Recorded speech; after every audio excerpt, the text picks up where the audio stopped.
Nextdoor, un lieu qui propose de réinventer la façon de travailler, de se déplacer également. Et on va avoir la chance pendant la petite heure, les 40 minutes qui nous attendent, de discuter avec eux de ce nouveau concept. Alors, on a la chance puisqu'on a un maillon de la chaîne Nextdoor avec un représentant de chaque élément. Tout d'abord le grand ordonnateur, Philippe Morel, bonjour. Bonjour. Vous êtes Bonjour directeur général de Nextdoor. Et vous êtes évidemment là pour nous présenter, nous détailler le projet, sa philosophie, son ambition. On va en parler largement ensemble. À vos côtés, Nicolas Maugery, bonjour. Hop, on va peut-être vous passer le micro. Bonjour. Vous dirigez Yad Initiative, vous êtes architecte. Alors cette structure, Yad Initiative, vous proposez une approche assez moderne, assez innovante des espaces de travail, on peut le résumer comme ça? Tout à fait. C'est le Happy Workspaces à la française. C'est votre credo. C'est ça. Et vous avez travaillé donc sur l'aménagement, sur la réalisation de ce Nextdoor d'ici les Moulineaux. C'est ça. C'était un beau laboratoire et une belle première réalisation. Parfait. Je continue mon tour de table avec Xavier Chouraki. Bonjour. Bonjour. Vous êtes fondateur et président de Have a Good Day. C'est une structure qui conseille les entreprises pour améliorer la qualité de vie au travail. Et sur ce Nextdoor d'ici les Moulineaux, vous êtes en charge justement de l'animation. On peut le résumer comme ça? Oui, j'allais dire, on peut le résumer, on est en charge de mettre l'atmosphère de travail à l'intérieur de Nextdoor. La qualité de vie au travail. Allez, on va partir là-dessus. Et enfin, impossible évidemment de parler de ce bâtiment sans avoir un utilisateur, une entreprise résidente de Nextdoor. Avec Philippe Guigné, bonjour. Bonjour.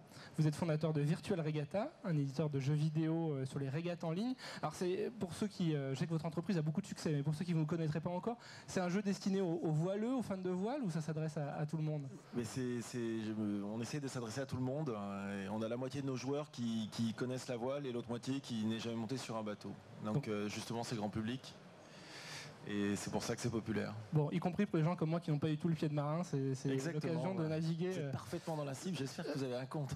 Je vais m'en occuper juste après la conférence. Bon, voilà pour le tour de table. On va sans doute commencer avec Philippe et Nicolas pour parler de la conception de ce Nextdoor.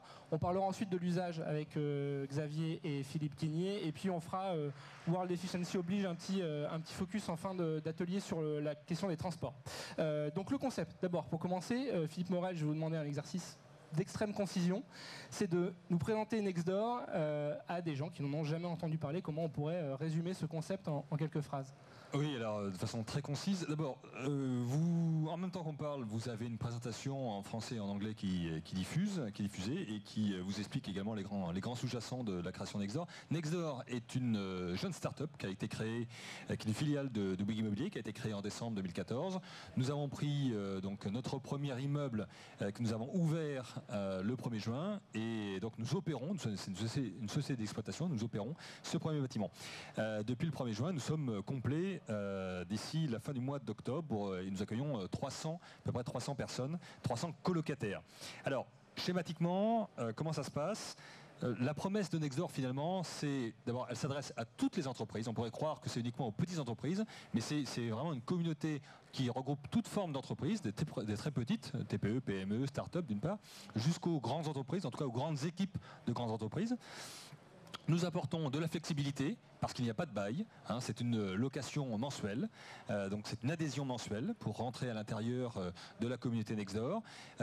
Premier point. Le deuxième point, c'est que c'est moins cher. Globalement, on est positionné entre 20 et 30% moins cher qu'un bail traditionnel en comparaison. Et puis le troisième point, c'est que c'est tout compris. Tout compris, c'est-à-dire tous les services, notamment de connexion, très important, le Wi-Fi en particulier, très très haut débit. Et enfin, on va détailler tout ça avec nos participants ce matin, eh bien, ça s'intègre dans une communauté. C'est-à-dire, ce qui est important finalement, c'est pas tellement que tout soit compris, que l'ensemble des colocataires puissent vaquer à leurs occupations, se concentrer sur leur travail, c'est que finalement, tout cela se passe au mieux au sein d'une communauté, pour la communauté. Il y a une image, je crois que vous utilisez souvent une illustration un peu au niveau de la famille. Nextdoor, c'est un peu une maison de famille. Ah ben Nextdoor, c'est une pension de famille. Voilà. Certains colocataires nous disent on a notre maison du soir, c'est chez nous, c'est privé, et puis il y a la maison du jour, c'est Nextdoor.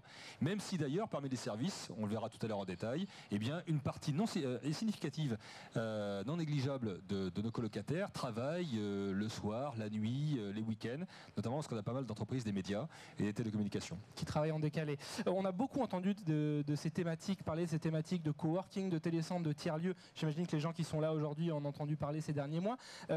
Quel marché visez-vous finalement? Quelle est votre cible dans tout ça? Qui sont vos premiers utilisateurs par exemple? Alors nous on a 3 grands tiers de clients. D'abord le concept Nextdoor est un concept très urbain, pour une raison assez simple. On avait fait d'ailleurs l'étude avec les équipes Bouygues Télécom. 30% des collaborateurs qui ont moins de 30 ans n'ont pas de voiture, n'ont pas de permis et n'ont pas envie de le passer.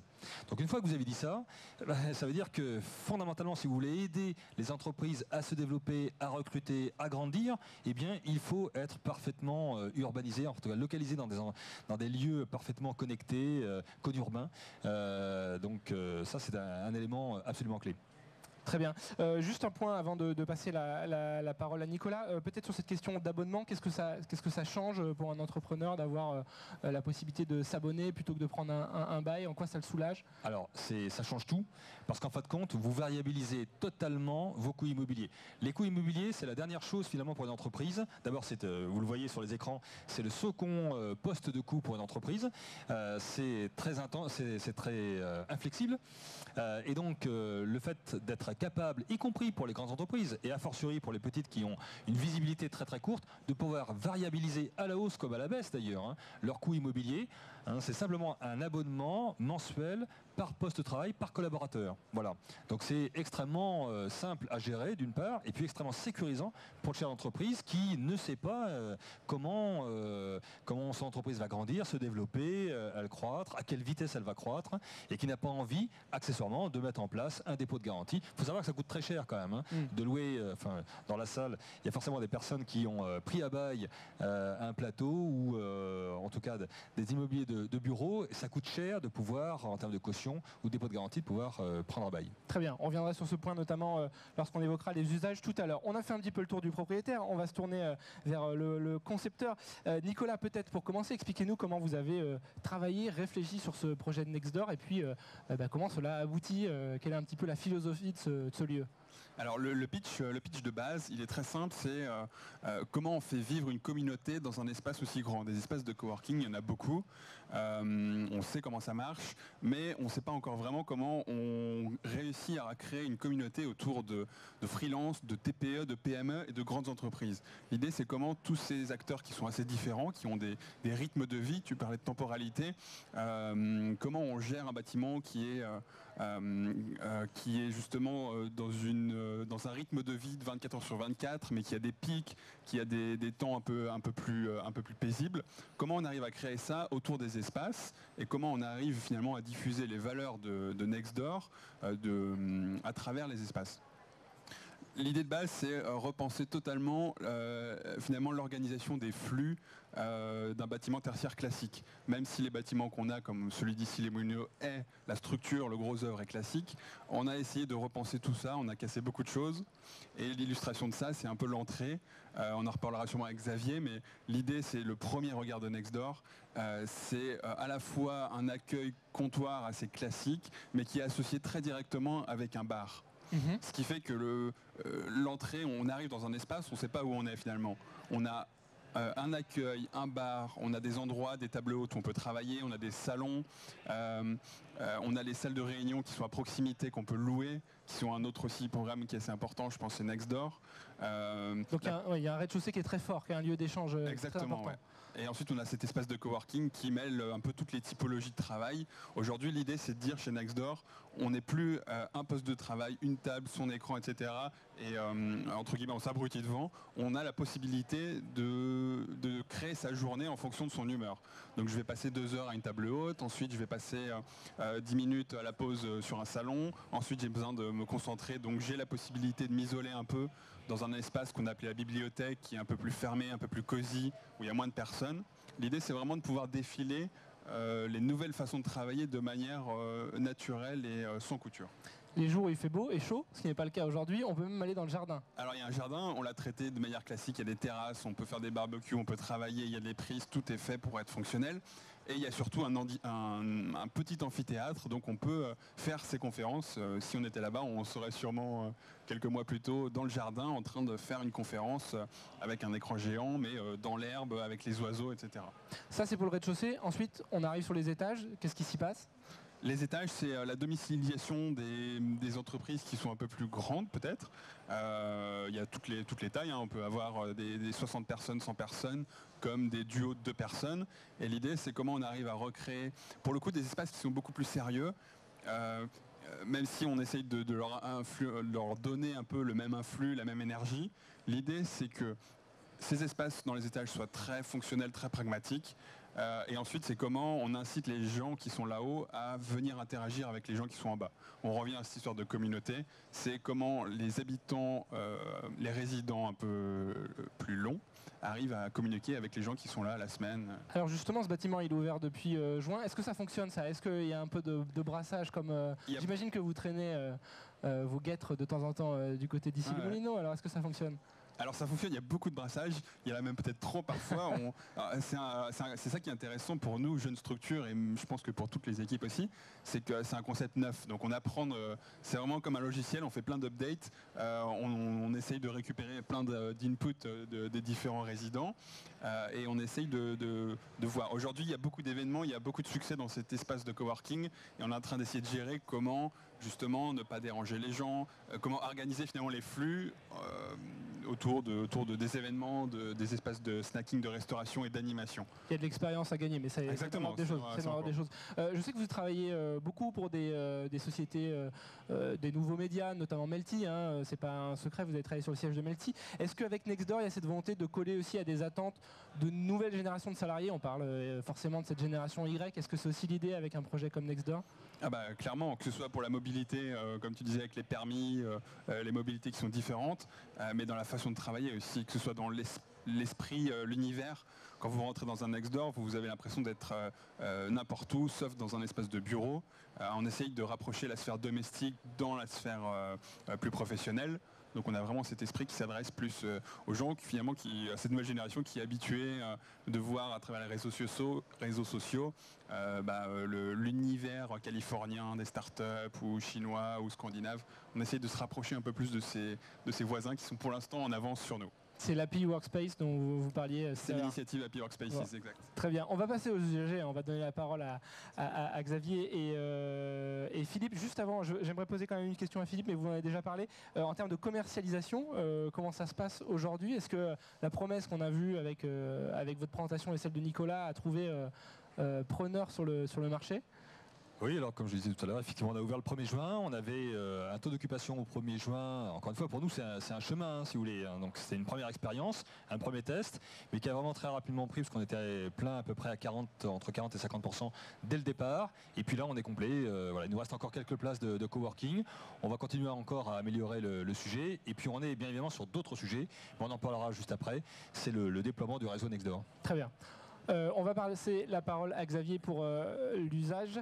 Alors vous êtes le gentil organisateur de ce Nextdoor d'ici, on le disait en introduction. Vous m'avez, en préparant cette émission, donné la liste de tous les services que vous proposez aux usagers, donc j'ai refusé de la retenir, mais je vais vous demander peut-être de nous la résumer aujourd'hui. Quels sont très concrètement les services que vous proposez avec vos équipes à ici? Alors en effet, ça va être un peu difficile de développer l'ensemble des services qu'on met en place, mais si on devait un petit peu résumer, je vais reprendre un peu ce que disait Nicolas en disant qu'aujourd'hui un collaborateur il arrive, il peut s'asseoir dans le coworking, il peut aller sur un salon, il peut revenir dans une salle de réunion parce qu'il a envie d'un espace fermé et ensuite retourner dans un espace de bureau. Et ben les animations c'est un petit peu la même chose. Aujourd'hui un collaborateur il veut juste aller prendre un bon café, et puis après il veut aller travailler, et puis il se dit tiens mon collègue il est sympa à côté, je vais aller jouer à la PS4 avec lui pendant 10 minutes et puis après je vais retourner travailler. Ah et puis c'est marrant, ce soir il y a une conférence sur comment améliorer son speech lors d'un rendez-vous. Ah bah tiens je vais y aller parce que ça m'intéresse, je vais y arriver une demi-heure et puis après je retourne travailler. Ah et puis c'est sympa parce que là je peux travailler comme si j'étais au Starbucks du coin, je vais ouvrir mon laptop et je vais rester dans le canapé et je vais me prendre un petit café, une petite réunion au même moment. C'est ça les animations. Alors évidemment je vous ai pas donné d'exemple précis de ce qui est mis en place, mais en gros les animations c'est quoi? C'est d'abord un bar avec un accueil et savoir qu'on peut avoir accès à des éléments de boisson comme le Starbucks dont je vous parlais tout à l'heure. C'est évidemment un accueil, déjà un bonjour le matin, c'est même le plus important, j'aurais dû commencer par là. J'espère que Philippe le confirmera.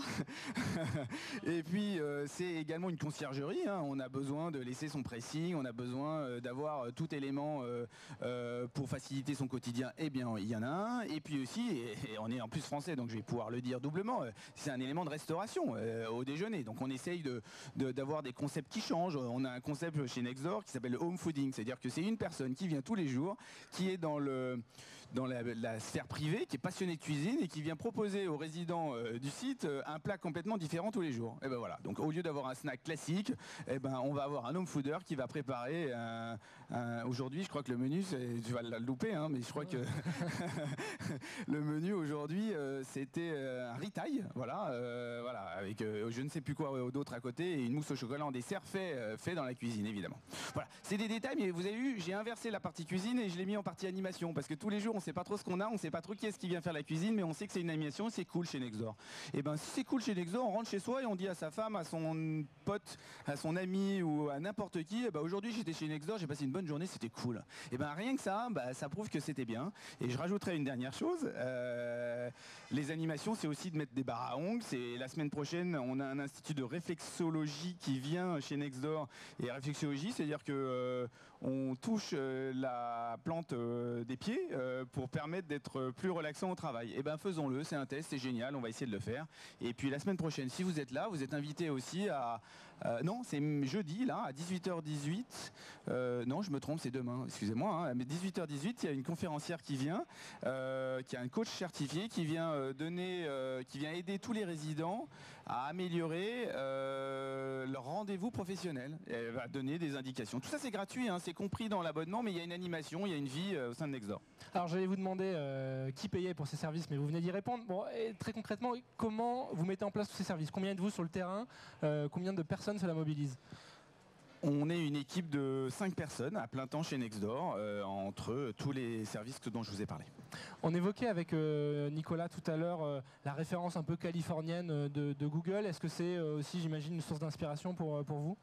Très clairement, il faut aller chercher ce qu'il y a de bien dans les autres pays. Là, vous parlez de Google aux États-Unis, mais ça aurait été en Allemagne, on aurait pris la même chose. Bon, très bien. Avant de passer la parole à Philippe Guigné pour mettre un peu en lumière tout ce que vous venez de nous expliquer, vous avez un peu d'expérience là aussi puisque le bâtiment a été ouvert en juin, je me répète. Quelle est la demande de service numéro 1? Qu'est-ce qui est le plus apprécié, le plus demandé par vos utilisateurs? Alors les demandes évoluent à force de les connaître un petit peu mieux, mais évidemment aujourd'hui la demande numéro 1 se situe autour de l'accueil et du bar, quoi. Voilà. Un bon café. On a décidé, c'est un choix précis, de mettre une vraie machine à café comme il y a dans les brasseries et les bars. C'est-à-dire qu'on ne vient pas prendre son café d'entreprise en appuyant sur le bouton et que ça coule. Il y a un barman derrière avec une machine à grains. Voilà. Donc le café du matin ou dans la journée est un élément qui montre le côté cool, mais le côté qualitatif aussi du service. Parfait. Philippe Guigné, je vais vous passer la parole. Je ne vais peut-être pas vous demander votre avis sur le café ou sur le jus d'orange du bar. Je pense que je fais 50% du chiffre d'affaires du café. Peut-être plus généralement, qu'est-ce qui vous a séduit dans l'offre Nextdoor? Qu'est-ce qui vous a incité à rejoindre ce bâtiment? Alors, pour une boîte comme Virtual Regatta, nous finalement on est une start-up, on est une dizaine de collaborateurs, mais ça évolue.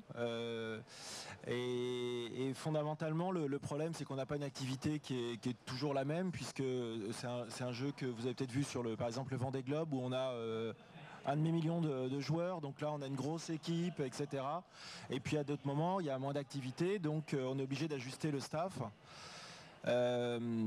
Je trouve que, un petit peu comme tu disais tout à l'heure, les bureaux c'est le dernier truc qui n'est pas élastique finalement. Enfin moi dans mon métier, fabriquer des jeux vidéo en ligne, l'hébergement informatique j'entends, ça fait partie évidemment de nos fournisseurs stratégiques. Et vous savez qu'il y a un énorme truc qui se passe là depuis quelques années, c'est qu'on passe justement sur l'hébergement dit élastique, c'est-à-dire qu'on va louer de la consommation. On va louer de la consommation, on va plus louer des serveurs à l'unité 1, 2, 3, 10, 20, 100, 1000 pour une période de 1 an, etc. Et finalement avec Nextdoor, c'est la même chose qui se passe, c'est que je vais pouvoir adapter à ma consommation, enfin la consommation de l'entreprise, les bureaux. Donc ça répond à vraiment quelque chose de très concret. franchement, depuis que j'ai créé cette société, la question des bureaux, ça a toujours été une plaie. Oui, vous m'avez dit que c'était une vraie galère. C'est une vraie galère. Parce que moi, quand on me fait signer un bail 369 en m'expliquant que voilà, j'ai par exemple, avant on avait un bail de 300 mètres carrés à Boulogne. Mais moi, j'ai aucune idée du nombre de personnes que je vais avoir dans 2 ans dans ma boîte. Ça se trouve, on sera 100. Ça se trouve, on aura fermé aussi. Donc, non, mais tout ça est possible. Enfin, je pense que c'est même incroyable d'essayer de faire rentrer les gens dans des boîtes pareilles. Alors évidemment, il y a des business qui sont différents, mais pour une start-up, et ça prend du temps aussi. Celui qui est capable de vous dire le nombre de personnes qu'il aura dans 2 ans dans sa boîte et qu'en est sûr, j'entends, hein, pas celui qui fait juste du PowerPoint et qui vend des trucs, ce qu'on sait aussi faire quand il faut, franchement, c'est pas sérieux. Donc, et ça prend du temps parce que ça demande aussi de la gestion. Oui, bien sûr. Premièrement, on peut s'adapter. Il y a plein de choses. Hein. Effectivement, c'est une offre qui est clé en main. Donc moi, la personne qui est office manager et qui s'occupait des bureaux au sens large, elle s'occupait tout un tas de trucs, du fait qu'il fallait qu'ils soient propres, donc quelqu'un qui vienne les nettoyer, qu'il y ait l'internet qui marche, qu'il y ait l'alarme qui marche, qu'il y ait tout ça, quoi. Ça, c'est terminé. Voilà. Le seul truc qu'on a pris en plus du contrat Nextdoor, je crois, c'est mon contrat d'assurance, ce qui est quand même vraiment compliqué, hein, parce que ça a dû prendre tout de suite un quart d'heure, voire une demi-heure. Mais c'est tout. Et donc du coup, mon office manager, elle peut faire plein d'autres trucs avec beaucoup plus de valeur ajoutée. Et c'est fondamentalement moi ce que j'attends. Dans ma société, on développe des jeux vidéo de voile sur Internet et sur mobile. Notre métier, c'est pas de gérer qu'il y ait du papier toilette dans les toilettes. Il faut le faire quand on n'a pas le choix. Mais quand on a le choix, il ne faut pas le faire. Enfin, à mon avis. L'internet est extrêmement rapide. C'était évidemment juste inenvisageable que ce soit différemment, et en plus il est redondé, etc. Mais d'ailleurs, je pense que pour nous c'est fondamental, mais je vois pas très bien de société aujourd'hui pour qui l'internet qui marchote c'est supportable. Enfin, je crois que tous aujourd'hui on a besoin que ça marche tout le temps parfaitement. Ça aussi c'est important. Nous, quand ça marche pas, on va vous voir. Enfin, en l'occurrence c'est pas arrivé, mais si ça arrive, on ira voir Nextdoor et je pense qu'il y aura un problème dans les minutes qui suivent. Mais c'est comme ça que ça marche, quoi. Un point sur les notions de bien-être au travail, de qualité de vie qu'ont évoqué Philippe, Xavier et Nicolas. Est-ce que c'est vraiment important pour un entrepreneur, pour garder vos salariés, pour recruter des salariés? Expliquez-nous un petit peu ce point. Est-ce qu'on gagne plus d'argent si les salariés sont heureux? Ça, c'est un vrai sujet. Forcément, oui. Enfin, oui, on gagne forcément plus d'argent si les salariés sont heureux. Concrètement, moi je sais que j'ai plus de facilité à recruter depuis qu'on est chez Nextdoor. On dit que depuis, on est arrivé dans les premiers, effectivement, je crois qu'on est arrivé le 6 juin, quelque chose comme ça, donc quelques jours après l'ouverture. On a terminé les peintures avec vous. Non, j'exagère, mais on est arrivé, c'était en train de se finir. C'était très sympa d'ailleurs, comme état d'esprit d'entrée de jeu. Oui, les collaborateurs, ils s'y plaisent, c'est sûr. Quand je fais visiter pour recruter des gens et je leur montre le lieu, c'est très sexy, ouais, c'est sûr. Donc c'est franchement un lieu qui attire. Et alors nous, on a plutôt des développeurs dans la société.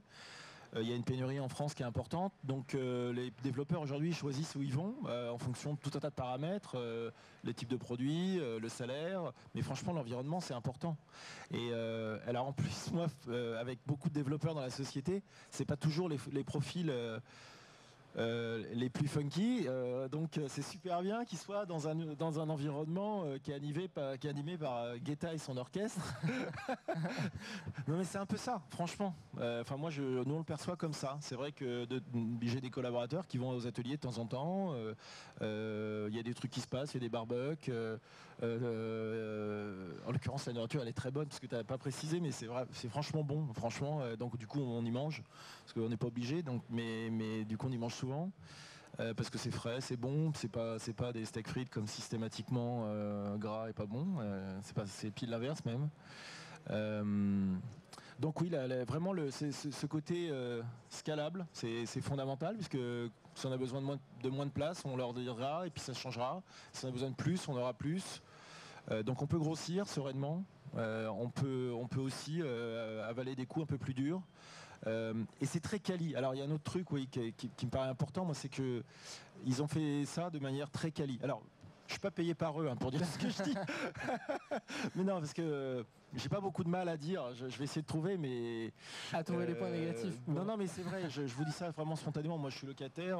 Je suis pas payé pour parler là, et j'ai pas de réduc. Hein, donc, on fonctionne tout à fait normalement. Et oui, c'est très quali. C'est-à-dire que ils ont mis, en l'occurrence, pour vous donner une petite idée, il y a une table qui me plaît beaucoup, qui est d'ailleurs vos tables en général.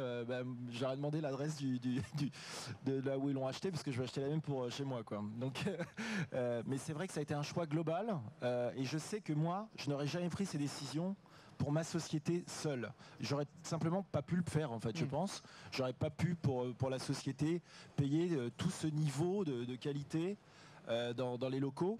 Et je l'aurais pas fait. J'aurais peut-être pu, mais je l'aurais pas fait, en fait, certainement, faisant trop attention c'est aussi au budget. Et là, en fait, c'est super nickel, c'est vraiment beau.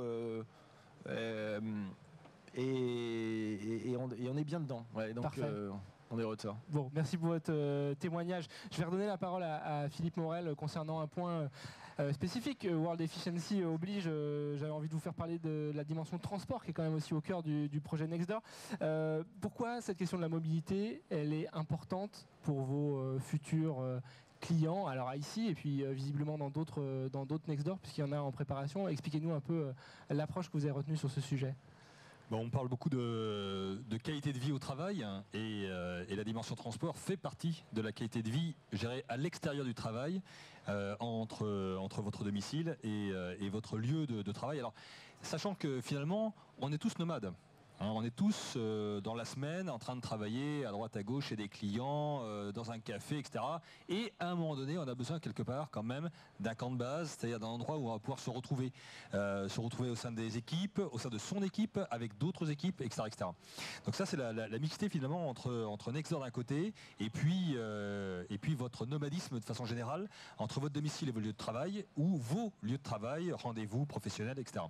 Ce qui veut dire que en étant très urbain, en étant très connecté sur cette dimension de transport en commun notamment, mais pas que, eh bien, nous permettons au maximum de collaborateurs de se rendre aisément dans le premier lieu, dans le premier site Nextdoor, qui est donc au pied du RER, ici Val-de-Seine, à Issy-les-Moulineaux, mais dans un prochain futur, très rapide, dans un réseau de lieux Nextdoor, donc principalement à Paris et en Ile-de-France, et puis progressivement en province et dans d'autres lieux. Mais fondamentalement, on voit bien la demande, l'urbanisation aidant, la demande est très urbaine. On a besoin de pouvoir travailler dans un ou dans plusieurs Nextdoor, mais quelque part d'y retrouver ses codes et son ambiance qui quand même est à la fois virtuelle, à la fois très nomade, mais également très, très physique. On a besoin de se retrouver aussi à un moment donné dans un lieu qui nous correspond. Et pourquoi ici pour cette première? Parce qu'effectivement, on aurait pu l'imaginer dans Paris Intramuros. Quel était le dénominateur commun entre ici, la mobilité ça a été un compromis quand même, parce que au départ, c'est vrai qu'on a pas mal cheminé sur la partie périurbaine. On parlait de nomadisme et notamment de transport, temps de transport. Mais on s'est vu que, on a vu que en Ile-de-France et notamment sur des communes en zone périurbaine, finalement, les personnes étaient obligées de faire ce temps de transport. Alors, il y a une autre problématique. Il y a un marché qui émerge pour pouvoir effectivement installer dans de bonnes conditions ces personnes qui pourraient éviter un temps de transport, mais pour l'instant, ce marché-là est encore balbutiant. Par contre, le vrai marché, qui lui a déjà démarré, qui lui est déjà en pleine progression, c'est celui dont parle finalement Philippe tout à l'heure, c'est celui finalement des entreprises qui ont du mal à se loger là où elles sont déjà. Et sur le tissu d'entreprises de moins de 10 collaborateurs, quand on prend la zone ici les Moulineaux, Meudon et Boulogne, il y a 11 000 entreprises de moins de 10 personnes qui ont du mal à trouver des locaux professionnels. 11 000 entreprises de moins de 10 personnes, ça veut dire que le potentiel est absolument gigantesque. Alors certaines trouvent à prendre à bail ou à sous-louer dans des conditions parfois, je vous dire, un peu qualitatives, un peu délicates, parce que c'est à la fois cher mais c'est pas forcément bien, etc., etc. Et puis a fortiori c'est pas forcément souple. Donc on essaye de renverser le modèle en disant comment peut-on faire mieux finalement, apporter plus de services, plus de prestations à des entreprises qui ont une faible visibilité, tout en étant nettement moins cher cher que ce qu'ils payent ou ce qu'ils pourraient payer donc, sur le territoire. Vous avez évoqué l'émergence d'un réseau Nextdoor. Est-ce qu'on peut imaginer qu'un utilisateur de Nextdoor d'ici puisse aller travailler une demi-journée dans un autre Nextdoor? Est-ce que c'est des choses qui à terme sont envisageables? On peut l'imaginer. Parce que là, ça a un impact aussi sur les transports. Tout à fait. Ben justement, on voit bien d'ailleurs d'où ça vient. Ça vient notamment du fait qu'un grand nombre de grandes entreprises viennent visiter Nextdoor. Donc on a des Comex, des Codir qui viennent s'immerger une demi-journée ou une journée chez Nextdoor pour comprendre ce qui s'y passe. Et pas tellement chez Nextdoor en tant que tel, ils n'ont pas envie de faire un Nextdoor chez eux, mais simplement pour comprendre pourquoi, quels ont été les éléments qui ont contribué, comme Philippe le disait tout à l'heure, à prendre la décision de s'installer chez Nextdoor. Et la grande surprise, en tout cas ce qu'on n'avait pas tout à fait anticipé, c'est qu'un grand nombre de grandes entreprises sont en train de se dire mais nous aussi ça nous intéresse. Nous aussi on a envie de flexibilité. Nous aussi, alors de flexibilité sur un siège, voire sur un ensemble de sièges, un ensemble de lieux de travail. Et là, c'est à partir de ce moment-là qu'on se dit qu'un réseau Nextdoor, alors, il n'y a pas que Nextdoor d'ailleurs, il y a d'autres entités, autres que Nextdoor. Chacun fera sa marque, etc. Mais le marché en tout cas qui est porté, la demande, c'est pas une problématique de demande. La demande est déjà lancée. On a passé la ligne de crête. C'est une demande qui ne demande justement qu'à rencontrer une offre. Et Nextdoor est une composante de l'offre. Et donc on va développer effectivement dans un contexte très urbain des prochains Nextdoor assez rapidement. Parfait. Pour terminer, avant de passer aux questions de la salle, que j'imagine nombreuses, on va peut-être finir par un dernier tour de table en parlant des projets et actualités de chacun. Peut-être, allez, Nicolas, on va vous entendre sur vos prochains projets. Alors déjà, est-ce que vous allez continuer d'apprendre sur celui de ce Nextdoor d'ici les Moulineaux? Et puis, est-ce qu'il y a des idées qui émergent? Est-ce qu'on peut encore aller plus loin? Est-ce que vous avez des axes de réflexion pour la suite? On peut toujours aller plus loin. L'idée, c'est que justement le marché évolue, comme Philippe disait, donc l'offre de Nextdoor va évoluer aussi. Je pense que sur les prochains aussi, on essaye, là on était à Issy-les-Moulineaux, on a essayé de s'imprégner en tout cas de tous les occupants de la vie urbaine qu'il y a autour. S'il y en a un jour dans un contexte qui est différent, les valeurs de Nextdoor seront les mêmes, on aura la même qualité, les mêmes prestations pour les utilisateurs, mais à chaque fois il y aura cette petite nouveauté justement qui va s'adapter, on l'espère.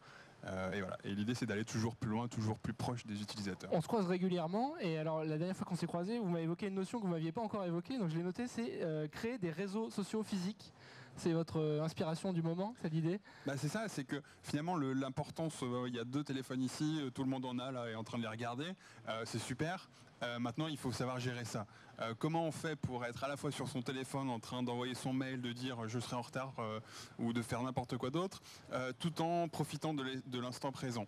Et finalement, c'est vrai aujourd'hui, mais c'est vrai quand je suis à mon poste de travail en train de regarder Facebook, machin, LinkedIn, la dernière conférence ou n'importe quoi, finalement, les usages changent vraiment. C'est vraiment l'une des pistes, c'est pas la seule, mais c'est quand même quelque chose qui impacte fondamentalement notre façon de vivre et de travailler. Et du coup, c'est ça qui va nous driver sur les prochains projets. C'est comment on arrive à comprendre ce phénomène et essayer de les assimiler petit à petit. On parle de choses qui vont bouleverser les choses. Il y a les objets connectés qui arrivent aussi. C'est des tendances qui vont se faire sur 20-30 ans, je pense, mais de plus en plus vite quand même. Donc ça va être les pistes. Parfait. Bon, soyez rassurés, les gens dans la salle ont leur téléphone, mais c'est pour tweeter le contenu de cette conférence, bien sûr. C'est pas pour envoyer des messages à l'extérieur. Xavier, même question peut-être, où peut-on encore s'améliorer? Est-ce qu'il y a encore des choses à inventer à Issy-les-Moulineaux ou ailleurs d'ailleurs? Oui, je pense qu'il faut s'adapter, comme le disaient Philippe et Nicolas, sur les nouveaux utilisateurs et collaborateurs qui vont arriver chez Nextdoor. Mais plus que ça, il faut s'adapter aux nouvelles générations. Donc déjà aujourd'hui, il y a eu un très gros travail sur comment la génération Y et Z appréhendent leur vie au travail. Moi, j'ai une anecdote qui est toute fraîche de ce matin. On a un collaborateur qui a amené sa fille qui a 19 ans et dans les bureaux et elle est allée voir son père, elle dit mais attends, mais c'est génial, mais moi je veux travailler ici, il faut que tu me trouves un stage, mais c'est là où je veux aller. Elle sait même pas ce que les gens font chez Nextdoor. Elle connaît pas les entreprises qu'il y a à l'intérieur, mais elle veut travailler ici. J'ai presque résumé pour dire c'est l'atmosphère de travail qu'on a essayé de donner, et j'espère qu'on a réussi, qui vont faire évoluer en fonction de ces nouvelles générations. Bon, très bien. Philippe Guigné, peut-être un mot sur les actualités de Virtual Regatta. Vous allez vivre votre premier Vendée Globe chez Nextdoor l'an prochain, c'est ça? Et pour vous, c'est un sujet important. Oui. Expliquez-nous un peu le Vendée Globe, parce que je crois que c'est un peu fou quand même. Nous, le Vendée Globe, le gros avantage, c'est qu'on le fait depuis le bureau. Hein, donc ça simplifie quand même pas mal les choses. On a le départ de la Transat Jacques Vabre le 25 de octobre, donc dans quelques jours. C'est un événement majeur pour nous. On va avoir 200 000 joueurs, j'espère. Et puis on a des trucs tout le temps qui se passent, mais effectivement le Vendée Globe ce sera franchement majeur l'année prochaine. Autour de combien de joueurs, pour donner une idée? C'est hyper difficile. Compliqué. La première fois qu'on l'a fait, on a eu 300 000, la deuxième 500, mais là on va vraiment activer beaucoup plus fort parce que justement on est capable de faire davantage de deals B2B compte tenu du succès du précédent, donc beaucoup plus de portes s'ouvrent. Je target plutôt 1 million, mais si ça se trouve, j'en aurais 100 000. Si ça se trouve, j'en aurais 10 millions aussi. Non, on s'inscrira. C'est du B2C, c'est pas évident. Parfait, très bien. Bon, on va passer aux questions de la salle, si certains veulent s'exprimer. Et nous avons une question juste sur ma gauche. Alors, je ne sais pas s'il y a un micro pour la salle. Alors, on va se partager les micros. On vous écoute, madame. Bonjour, en fait, j'ai quelques questions. Allons-y. Déjà, par rapport au diaporama, il y a des données justement qui viennent de passer que 60% des postes de travail sont occupés. C'est une étude qui vient de qui? Je vais répondre, effectivement, c'est sans doute écrit un peu petit, mais c'est une étude qui vient de Johnson LaSalle, JLL, voilà, que vous pouvez tout à fait récupérer, qui est publique, qui date de fin 2013, début 2014, qui concerne le taux d'occupation calculé sur l'immobilier tertiaire en Île-de-France, en taux d'occupation donc entre 9h et 19h, 5 jours par semaine. Et donc là, en moyenne, et c'est un chiffre qu'on considère comme étant assez optimiste, le taux d'occupation est estimé à 60%, en moyenne d'une part, parce qu'il y a de grands écarts, il y a des zones de l'Île-de-France qui sont très largement sous-occupées. Je vais vous donner un autre exemple, au-delà de cette étude. Nous, on a fait notre propre étude sur le siège de Bouygues Immobilier, donc 5 jours par semaine, 9h-19h. On s'aperçoit en fin de compte, alors peut-être qu'on est un peu différent des autres entreprises, on s'aperçoit en fin de compte que quand on compte vraiment le nombre de sièges occupés, c'est-à-dire dans une salle de réunion, vous avez 15 places, oui, mais il est utilisé par 2 personnes, ou un bureau qui est sous-utilisé, on est en moyenne entre 30 et 40% de taux d'occupation réel. C'est-à-dire que finalement, on paye un espace tertiaire assez cher pour un taux d'occupation qui est quand même globalement très faible. Et donc le modèle de Nextdoor, c'est aussi l'optimisation, le modèle économique de Nextdoor, c'est l'optimisation du taux d'occupation. Parce que pour financer toute cette convivialité, toute cette atmosphère, eh bien, il faut tout simplement plus d'occupants. Oui. Alors j'ai une autre question sur la projection en 2020 que 40% de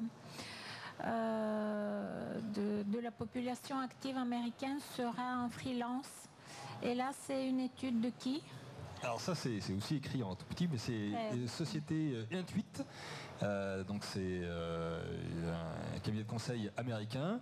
Alors on l'a indiqué parce que, en tout cas c'est une conviction, celle de l'équipe Nextdoor, c'est de se dire que là il est en train de se passer quelque chose sur le marché de l'immobilier, mais finalement le marché de l'immobilier tertiaire n'est que la résultante de ce qui se passe plus largement dans un contexte économique, social, sociétal en France et dans les pays développés. Justement, est-ce qu'il y a une étude pour la France? Alors une étude, à ma connaissance, je pense que oui, mais à ma connaissance, je ne la connais pas. Donc ça, je ne pourrais pas vous répondre. Par contre, ce que l'on peut, encore une fois, et c'est notre conviction, partager avec vous, c'est le fait que la relation au travail entre le collaborateur et son entreprise est en train de profondément muter. Et donc, on ne sera pas forcément tous freelance demain ou après-demain, c'est pas le sujet. Mais en tout cas, la notion de contrat de travail, la notion de relation au travail, elles sont en train de profondément muter. On le voit bien en ce moment, c'est aussi d'actualité, y compris auprès de nos hommes et femmes politiques. Et j'ai une dernière question concernant les... je vous ai dit que j'avais quelques questions. Avec plaisir. Est-ce que vous avez comme clients de grandes entreprises qui voudraient installer leurs collaborateurs en télétravail? Alors, oui, un peu. Voilà. Pour être tout à fait transparent, notamment sur la partie coworking, on a 70 places de coworkers au rez-de-chaussée. C'est vraiment le lieu de vie de la maison. Hein. Et puis ensuite, on a 225 places de bureaux partagés. Dans la partie coworking, on a notamment quelques nomades de grands groupes qui viennent. Et alors, ils viennent, utiliser cet espace une journée, 2 journées par semaine. Les horaires sont variables, c'est les leurs finalement. La notion de liberté est très importante dans l'utilisation de ce nouveau lieu de travail. Et donc, en fonction de leurs problématiques professionnelles, personnelles, etc., ils peuvent s'installer. Mais la proportion, pour l'instant, c'est pour ça que je disais, le marché du télétravail, au sens premier, sur lequel on a beaucoup travaillé, hein, tous, il y a eu beaucoup d'études qui ont été faites sur le sujet, est en train d'émerger, mais au travers de la société française, il est encore balbutiant. Voilà. Donc, vous pouvez citer quelques entreprises qui louent. Donc, ils louent au mois, c'est ça? Donc ils prennent un abonnement mensuel. Oui, voilà. Même si la personne ne vient que 2 fois par semaine. Absolument. D'accord. Voilà. Après, peut-être qu'une semaine, elle va venir 5 jours dans la semaine, l'autre semaine. Cette notion de liberté dont je parlais tout à l'heure est très importante d'une part, et au même titre, cette notion de communauté. Pourquoi on ne fait pas de passage, parce que c'est peut-être votre question derrière ça, pourquoi on n'autorise pas de passage à l'heure? C'est-à-dire que vous venez, vous installez pour 1 heure, puis vous repartez. Parce que c'est une maison. Encore une fois, je les en remercie, je ferai un mot tout à l'heure sur le sujet, mais c'est une pension de famille. Une pension de famille, vous n'intégrez pas une maison juste parce que vous êtes en train de passer dans la rue, vous dites tiens voilà, j'ai une demi-heure de disponible, j'aimerais pouvoir travailler, me connecter en Wi-Fi. Il faut vraiment faire un acte quelque part d'intégrer cette maison, d'être accueilli pour pouvoir entrer dans la communauté, respecter les codes de la communauté, parce qu'on en a peu parlé, mais moi je suis très surpris, agréablement surpris de la façon dont nos colocataires travaillent, ont des relations avec les autres colocataires, respectent le bâtiment, respectent les équipes, enfin bref, comment tout ça, ça vit, et ça vit très très bien. Mais en fait, excusez-moi de vous couper, mais ma question, c'était pas du tout ça. C'est-à-dire travailler à l'heure, mais c'était la possibilité qu'auront les grandes entreprises à mettre à disposition des bureaux pour leurs collaborateurs pour travailler en télétravail près de chez eux, parce qu'ils auront de vrais espaces de travail. Donc, est-ce qu'ils est-ce qu'ils payent un loyer mensuel pour 3 personnes, par exemple, et les personnes peuvent être différentes? Alors là, vous touchez, voilà. Oui. Alors je vais essayer de répondre à votre question définitivement. Oui, c'est une demande qui nous a été faite. Pour l'instant, elle nous a été faite à peu de reprises. C'est d'avoir, par exemple, un abonnement et dire finalement, je vais ouvrir cet abonnement à plusieurs collaborateurs.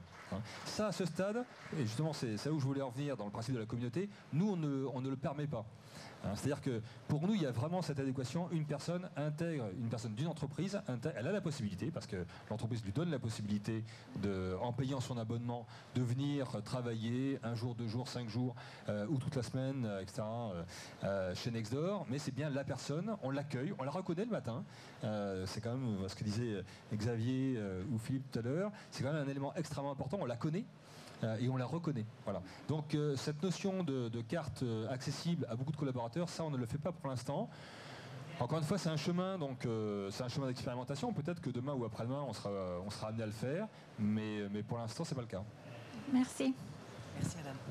Voilà, de mémoire, je crois que pour la création d'entreprise, il y a une étude assez récente sur la création d'entreprise chez les jeunes, la volonté de créer, et qui se situait autour de 40% des jeunes qui souhaitaient créer leur entreprise, mais il faudrait rechercher ça, mais c'est sorti il y a quelques temps. Est-ce qu'il y a une autre question? Il nous reste 5 minutes pour une dernière question, là-bas au fond. Anna-Maria Cartier de Bouygues Bâtiment International Développement Projet. Moi j'aurais une question sur, vous avez parlé de la liberté du travail, donc le coworking, flexibilité, etc. Je voulais juste savoir comment est-ce que vous traitez la question de la confidentialité de données, étant donné qu'il y a plusieurs collaborateurs de plusieurs boîtes qui peuvent travailler éventuellement dans le même espace. Et comment est-ce que vous avez travaillé cette question de sécurité de données et de confidentialité? Très court, parce qu'on me fait signe qu'on doit rendre la salle. Mais également avec Nicolas, c'est ce que disait Nicolas tout à l'heure, c'est-à-dire que le bâtiment est très sécable. Et justement, c'est une communauté. Et vous n'avez pas accès à tous les endroits dans tout le bâtiment, parce que votre abonnement donne accès à un espace ou à plusieurs espaces, mais bien déterminés. Donc ça, c'est une façon de gérer la confidentialité physique. Et puis, voilà, ensuite, il y a le travail propre de chacun des collaborateurs de veiller de surveiller ses affaires, de veiller à respecter effectivement et sa problématique de confidentialité et les autres. Voilà, parfait. On va achever cette conférence. Si vous avez des questions, n'hésitez pas à voir nos invités séparément dès la fin de cette conférence. Je voulais juste vous remercier tous les quatre pour votre présence ici au salon World Efficiency. Merci aussi aux équipes de Bouygues qui m'ont aidé à préparer cette conférence. Merci à vous d'avoir assisté à ces échanges. Et si vous êtes sur le salon, demain, je vous donne rendez-vous pour une autre conférence à 17h10 à l'espace Genève. Nous parlerons d'immobilier tertiaire toujours, mais d'immobilier tertiaire à énergie positive cette fois-ci. Voilà, merci à tous, bonne journée. Au revoir. Merci à vous.